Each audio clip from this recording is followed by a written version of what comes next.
सम्पूर्णमा नमस्कार। म केशव प्रसाद रिजाल, शिवपुरी गाउँपालिका वडा नम्बर 8 को वडा अध्यक्ष।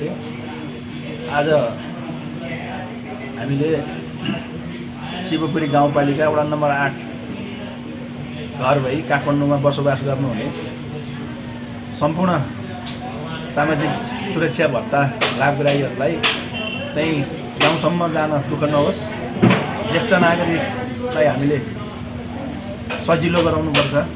स्थानीय सरकारको काम पनि नागरिकलाई सहज बनाउने हो।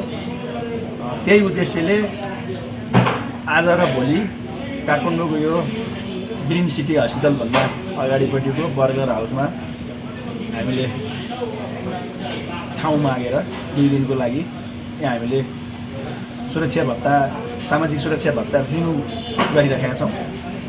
यो चाहिँ अहिले बायोमेट्रिक पनि गर्नुपर्ने भएको कारणले गर्दा वडामै जानलाई कठिनाइ हुने कारणले गर्दा हामीले यहाँबाट दिइरहेछौँ। गाउँमा पनि टोलमा गएर कति नसक्ने ज्येष्ठ नागरिकलाई टोलमा गएर अझ अशक्तलाई घरमै गएर आज पनि 4-5 जनाको घरमा चाहिँ म आफैले गएर उहाँहरूलाई घरमै गएर बायोमेट्रिक गराएर आएँ।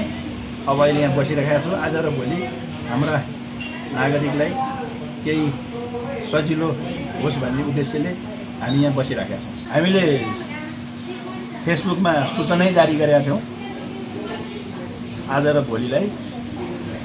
अब कहीँ त्यस्तो सूचना नपुगेको रहेछ भने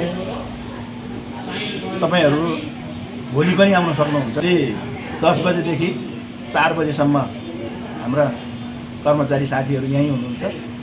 भोलि पनि आएर यही सूचनालाई आधार मानेर कतिलाई सूचना पुगेको छैन भने फेरि पनि पुग्ला।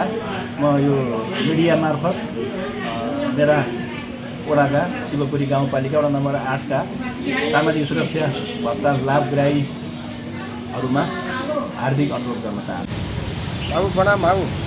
यानुजी राजे थपलिया वडा नम्बर 8 भत्ता कार्ड रिन्यू गर्नुपर्ने थियो। हामी गाउँमा जानु पर्थ्यो। हाम्रो वडा अध्यक्षज्यूले यहाँको मान्छेलाई सुविधा होस् भनेर यता 4 दिन भएछ। यो त बहुत खुसी लाग्दो कुरो हो नि। सबैलाई अब 1 दिन मात्रै नभएर भोलि पनि राखिदिनु हुँदो रहेछ। सबैलाई बहुत सुविधा भयो नि। योभन्दा सुविधा बोक्न कहाँ गाउँमा जानु पर्थ्यो, 500 खर्च हुन्थ्यो। अब यति पालो पाइँदैन थियो। सचिव हुनुहुन्थ्यो, हुनु नै थियो। धेरै दुःख हुन्थ्यो मान्छेहरूलाई। तर यो यहीँ उहाँको वहीँ गरिदिएपछि त धेरै सुविधा दिनुभयो। म त यहीँ गङ्गोकोबाट आएको, अहिले त यहाँ बस्छु। तर हाम्रो त उहीँ हो नि त। हजुर हजुर। वार्ड नम्बर 8 काफल डाँडा हो। उहीँ भए तापनि उहीँ जानु पर्थ्यो। यहाँ रिन्यू गरेर यहाँ आइदिनु भएपछि त बहुत खुसी लाग्दो कुरो। त बहुत खुसी, धन्यवाद दिनु पऱ्यो। यसरी सबैलाई सुविधा दिनुभयो। अनि बहुत राम्रो खुसी कुरा भयो। अहिले पनि उठ्ने हाम्रो बाबु दिदी भएसम्म हामी त गरिहाल्छौँ। आउने गाउँपालिकाले सुविधा दिएर राम्रो भयो नि। गाउँपालिका वडामा सबैलाई सुविधा दिएर त आएको हो नि। त्यसमा त बहुत खुसी लाग्दो कुरो हो। यो कहिले बिर्सिन नसकेको एकदम राम्रो कुरा। वडा अध्यक्षले एकदम धन्यवाद दिनु पऱ्यो नि। यस्तो सुविधा काम गरिदिनु भएपछि चाहिँ सबैले आकर्षित हुन्छन्, सबैले खुसी मान्छन्। भोलिको पनि चाहिन्छ, आफ्नो गाउँका दाजुभाइ दिदीबहिनी सबै भोलि पनि चाहिन्छ। त्यो सुविधा बोक्न यहाँ ल्याइदिनु भयो, बहुत खुसी लाग्यो। अब यिनीहरूले बिर्सिँदैन, जसरी नि जान्छन्। अल्कताली उठ्नुभयो भने उहाँलाई नदिएर कसलाई दिन्छ। यो चाहिँ हाम्रो शिवपुरी 8 वडाबाट चाहिँ आज चाहिँ यहाँ सामाकोसीमा ठ्याक्कै ग्रिन सिटीको ठिक अपोजिट यो बर्गर हाउसमा चाहिँ एउटा यस्तो यो वृद्धलाई यति सुविधा दिनुभएको छ होइन।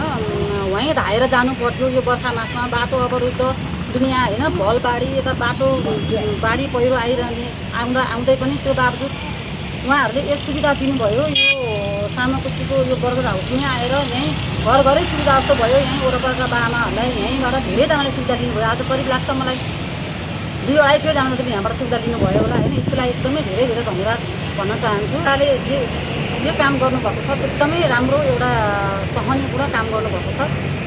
यसले एकदम धन्यवादै दिन चाहन्छु। यसै गरेर आगामी दिनहरूमा पनि सधैँभरि यसै गरी सुविधा दिउँ, हामीले सकेसम्म बुढाबुढा दुःख नदिउँ भन्ने हाम्रो एउटा मानवीयता पनि एकदम देखियो। यसमा एकदम धन्यवाद, थ्याङ्क यू भन्न चाहन्छु। होइन अहिलेसम्म त अब हामीले सुझावै दिनुपर्ने गरेर त्यो काम छैन। सबै कुरा जति काम हुनुपर्ने काम भइ नै रहेको छ होइन। म नि अहिले आज यो गाउँ जानै पर्ने हुन्थ्यो। म नि आज अफिस छोडेर बिचमा 1 घन्टा टाइम लिएर यहाँ आएर आफ्नो रिन्यू गराउन पाउँदा एकदम खुसी लागेको छ। यो बुढालाई त म एकदमै धेरै धन्यवाद दिन चाहन्छु। हृदयदेखि नै धन्यवाद भन्न चाहन्छु। सन्ता पानी हो हजुर। घर मेरो खाना मेरो रत्नबारी बाटो के को लागि आउनु भएको? ए भत्ताको यहाँ कहाँ बस्नुहुन्छ यहाँ काठमाडौँमा? यही घरमा बस्छ। उहाँलाई धन्यवाद दिन्छु नि। खुसी लाग्यो, राम्रो गर्नुभयो। हामी त उहाँले उठ्यो भने जतिखेर। नमस्कार बाबु, कृष्ण कुमारी थापा भत्ताको लागि भत्ता रिन्यू गर्नलाई भनेर आएको। गङ्गाबु धन्यवाद। अब सबै यहाँ नजिकै राम्रो भयो। खुसी लागेको छ। खुसी लागेको छ। सहिलो भयो। गाउँ जानु पर्थ्यो, यी भयो, सहिलो भयो। धन्यवाद दिन्छु। फेरि उठ्ने भए फेरि दिउँला नि। हजुरको नाम के हो? मेरो धनलक्ष्मी चेल्दान। धनलक्ष्मी। यहाँ कहाँ बस्नुहुन्छ काठमाडौँमा? यहाँ छोराको घरमा कहाँ हो छोराको घर? झापासी। धापासी। अनि यहाँ के को लागि आउनु भएको? म हजुर। यो भत्ताको लागि आफ्नो अब ओडा बुवा नमस्कार। नमस्कार। हजुरको नाम के हो? मेरो कृष्ण प्रसाद। तपाईँ घर कहाँ हो? घरमा मेरो त्यो उता अझै यहाँ झोरमा बसिएको छ क्या। झोरमा बस्नु भएको? उता थानापति हो? यहाँ के को लागि आउनु भएको? भत्ताको लागि धन्यवाद दिनुहुन्छ। खुसी लागेछ? खुसी लागेको ए सधैँ यस्तै गर्थ्यो जस्तो लागेछ है। ए ल हस् बुवा, ल हस्, धन्यवाद।